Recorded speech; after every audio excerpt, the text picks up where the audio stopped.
इस नज़म में शायर अल्लाह ताला की तख्लीक़ात और औसाफ का ज़िक्र करते हुए कहता है कि ये मैदान जो दूर दूर तक फैले हुए हैं, सहरा जिन वसतों पे मुहित हैं, दरिया जो रवानी से बहते हैं, उनको बनाने वाली ज़ात अल्लाह ताला की है।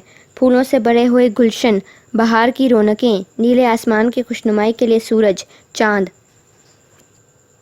और सितारे बनाए और इंसान को एक रोशन जहां अता फरमाया। मौसमों की तरतीब और तायीर तब्दीली ज़िंदगी को जो हुस्न बख्शता है, वो भी अल्लाह ताला की मेहरबानी है।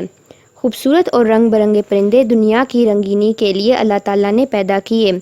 शायर सवालिया अंदाज में इंसान को अल्लाह ताला की अनायात याद करवाते हुए कहता है कि अल्लाह ताला ने ही इंसान को खाने का सामान दिया, मुश्किल और खौफ से अमन बख्शा और रसूल भेजकर हमें सच्चाई का रास्ता दिखाया।